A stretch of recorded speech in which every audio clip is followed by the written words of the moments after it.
What's up, champions? So this video is for everybody who can already hold a chest to wall handstand, but you cannot seem to make progress with the free balancing handstand. So I'm going to show you 5 different things that you can do in order to get the free balancing handstand. Obviously, this is something that takes time and practice. I've seen a lot of people who gave it a try and then they're looking at the videos and thinking, oh, like they want to figure it out in their head, but it's basically something you have to figure out with your body as well. So you gotta practice. So if you want to learn a free balancing handstand, you have to do it often. So if your wrists and your shoulders allow you to do that, I would go for it every day with an occasional day off if you truly want to learn a handstand. So it's a balance move, it's not a strength move, so that's why you can do it very often, but make sure to take care of your wrists, because if your wrists are damaged, you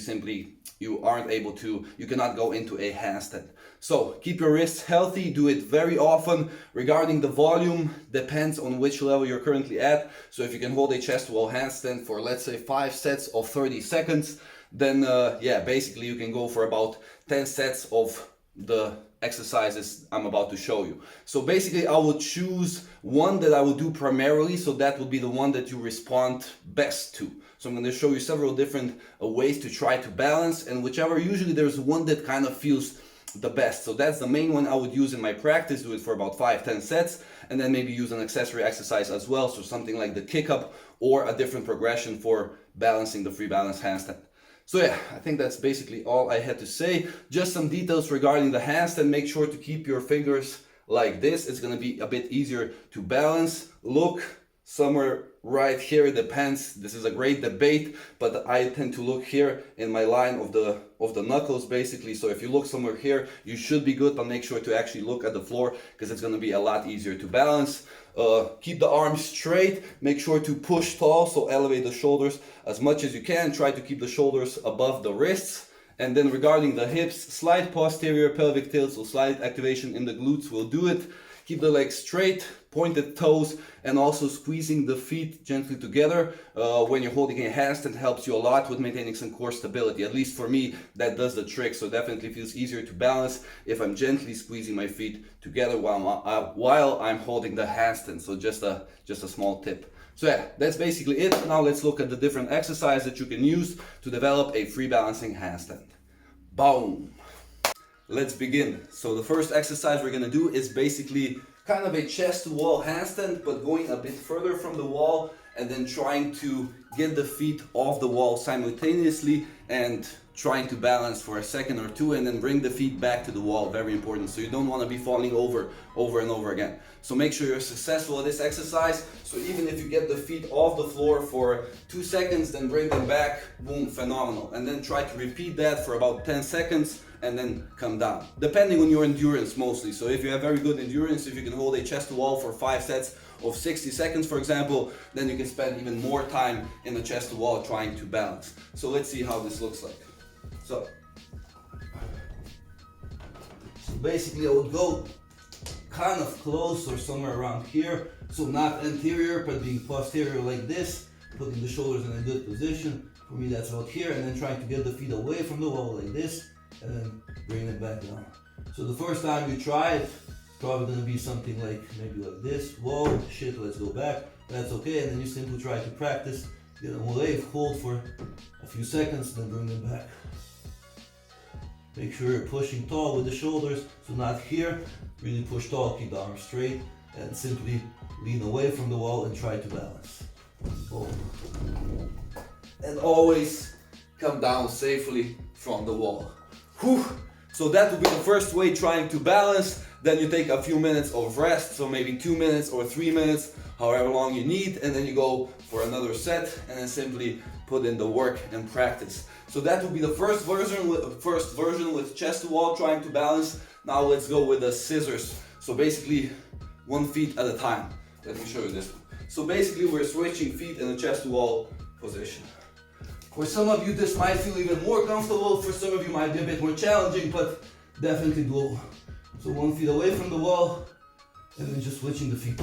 Boom. So the first time you try it, it's probably going to be like, but then simply move the hips away from the wall and try to make this like a slow switching of the feet. And then once you get better, just place the feet together and you have the handstand.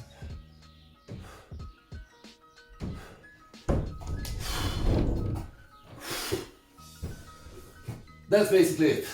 Whew. The next progression we're gonna use is the back to wall handstand. So we're simply gonna kick up. You can lean your legs against the wall and then trying to get one foot away from the wall and trying to balance. So in this one, it might happen that we go into a slight banana position a bit more often because the wall is behind us. But that's okay because we get the benefit of doing a kick up as well. So that's why it can be very useful, because on a given attempt, maybe you do a good kick up and you catch it already. So basically, the kick up, in my case, I usually do it standing up like this, but if it feels more comfortable, you can also start on the floor, place your hands, and then go for the kick up. Boom. So if it doesn't happen, you can lean on the wall and then try to either switch the feet or just try to put them together. And you can try all sorts of progressions basically. That was a shitty fail. But yeah, basically on this one, just have some fun. You can go and try to do a successful kick up, or you can just kick up, lean the feet on the wall, and then trying to bring them away from the wall and trying to balance. Definitely it's going to be useful to develop that good sense of being inverted in a handstand. So if you can make it happen, try already getting the kick up correctly. So if this happens, then this is definitely going to be very nice. But if not, just go for the kick up, lean your feet against the wall, and then try to bring them away from the wall. So, whoa, like this, and then maybe here. Just try to remove the feet away. Maybe bring them up. And basically, have some fun there. Boom. The third progression is the actual kick up. So first, I like to go with the scissor kick up with my students because it doesn't feel so dangerous. So basically, you start with one leg, you kick up, and you switch the feet. So you can be very close to the floor and it can feel very safe if you still have that fear of being inverted. So, and then you simply try to kick up higher and higher. Make sure not to go too much into a banana, so you don't want to be going there. Try to kick up into a straight line. Easier said than done, but with practice, everything is doable. So try to kick up and then switch the feet and try to do it smooth. Make sure not to hit your foot to the floor as well, going here. So try to bring the foot close and enjoy the practice. So, boom. Boom. So that would be the scissor kick up. After this one, I try to go with I would go with the usual kick up. So basically kicking up to a straight line and then not with intent in the beginning to stay there and balance, but just to kick up and develop that feeling of kicking up. So basically, I wouldn't go for the hold right away. I would simply try to kick up and then come down. Boom. As simple as that. As you get better with this, then you can practice it with both feet, obviously, but then you can go for the actual handstand, not with a shitty foot, but boom, right here. Okay, that's basically it. A couple of mistakes with a kick up. The usual mistake would be getting the shoulders a bit too far in front, because some people still have that fear of kicking up and falling over, so in that case this might happen. See, the shoulders are too far forward, so then I have a feeling of collapsing on my shoulders. So in this case, make sure to bring the shoulders on top of the wrists and it's going to be much easier. So, boom, right here. And the common mistake, especially with very flexible people, is going in a position with too open shoulders, which will also result in not finding the balance. So that would look kind of like this. See, if I go here, my shoulders are behind the wrist, it's not gonna find it. But if I place the shoulders a bit more forward, there is my hand. So basically, boom. That's it. Boom. The fourth step is the headstand. So this is not absolutely necessary, but it's definitely something that's going to contribute towards developing a good sense of balance. And also the great benefit is that you're able to practice the things you're going to practice in the handstand. You can just practice them in the headstand to figure out the movement. So stuff like going to a straddle position, going to a tuck, doing a pike press, everything you can practice in the headstand. So that's why it's very valuable. So basically we're going to start with our hands a bit slightly wider than shoulder width apart. We go on the top of our head, so very important, not on the forehead, so not like this, but on the I roll on the top of the head, right here, and then you can start with just a normal tuck, so that's going to be very easy. And here the majority of the weight is on my head, so I can actually lift the hands. So the majority of weight is on the head, and then here you can explore the straddle, boom. So this would be a good straddle, this would be a banana straddle. So if some of you have troubles going into that banana straddle like this, here it's a great way you can practice the good hip position and bring it here like this. So you can practice the position of the hips for the pike press. You can just enjoy straddle back to full, straddle, diamond, tuck, back to full, and so on and so forth. And then you can also practice the actual, later on as you get better, the free balance headstand. A bit shitty right now, but can't resist having some fun. Let's try one more. There's always some funny positions. Okay, there we have something. So yeah, you don't have to go that extreme right away, but if you want to learn a handstand, then definitely make sure to spend some time in the headstand, and you can figure a lot of things out. Boom. Step number 5, the final step. What do we gotta do to get the handstand? We gotta practice.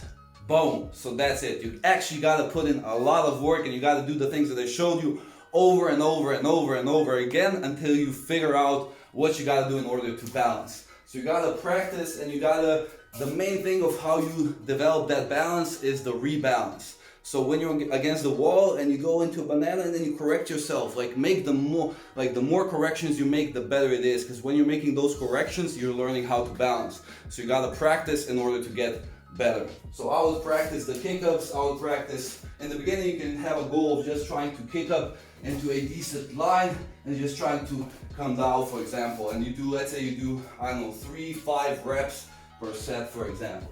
So kicking up and bringing it down, and then maybe you open the shoulders a bit too much. In that case, make sure, I open the shoulders too much. Let's try to fix that. So you're not in a rush, you gotta take some time, you gotta think, you gotta practice. So in this case, okay, let's move the shoulders a bit more forward. And then maybe it's gonna be like, whoa, shit. The shoulders were too forward. Okay, let's try to bring them in a good line. And then you're like, okay, think, focus, take your time, and boom, it just might happen. So spend some time working on the chest wall, trying to balance. I would do 5 sets, 10 sets, 15 sets, as much as you can, with giving your body still enough time to rest and not fucking up your wrists while you're practicing for the handstand. So make sure not to push it too much, but you gotta do it often if you want to learn how to balance. And also a very important tip is, if you feel that need, like you gotta walk a little bit to catch the balance, go for it. Because that's what kids would do. That's what I did when I was a kid and I was trying to learn a handstand. That's how I learned it. I would just kick up onto my hands, trying to get the balance. So when you're walking, you're actually catching the balance. So don't be discouraged if your kick up happens. Let's say it's like this, and then you're like, whoa, shit, whoa. Like, just go with it. Try to catch it, and you're like, whoa, okay, here it is, boom. Fucking phenomenal. So walking in the handstand is a beautiful way of learning how to balance and also getting stronger. So make sure not to be discouraged, but actually roll with it and have some fun, and it's also a part of the practice. So you want to be able to hold a handstand, but you also want to be able to walk in the handstand. So make sure that you don't forget that that's also part of the practice. So yeah, explore, have fun, do it often, but make sure you give your body enough time to rest, and best of luck with your first handstand. Boom. Alright, so that's it for this video. I hope you learned something, and if you learned something, make sure you implement it into your practice, because you can think about it all day long, but you actually gotta practice in order to get better. So make sure you practice the handstand, pick one exercise that feels the best, and also make sure to explore with the other exercises as well, and you improve your sense of balance. It can take anywhere from 2 weeks to 6 months, completely depends on your shoulder flexibility as well, depends on your sense of balance, but everybody can learn a handstand. Just make sure you're taking care of those wrists and work on your shoulder flexion as well if it needs some work. But you can get a free balancing handstand. It just takes time and it takes practice. Make sure to also film yourself as well. So film yourself from the side so you can check the line and see if there's something you're doing wrong. And film yourself from the center, very important as well, to make sure you're placing the same amount of weight on both hands. So if you don't want your handstand to look like this, and sometimes it does and you don't figure it out. So make sure to actually film yourself to check out your progress as well. So yeah, that's it for this video. If you want some help with your training, if you want to develop world-class strength, something like the one-arm chin-up or the handstand push-up, then make sure to check out my tutorials. So click the link right here in the video description. So there's still a discount, at least I think so. So yeah, check out the link and check out some of my tutorials. You have the routines, you have everything set up, so you just gotta put in the work and follow the routines specifically, and you'll have amazing results. So if you're interested in world-class strength training, then make sure to check out the link right here, and I'll see you guys there. Thank you so much for your time, and remember, you're a champion. Boom!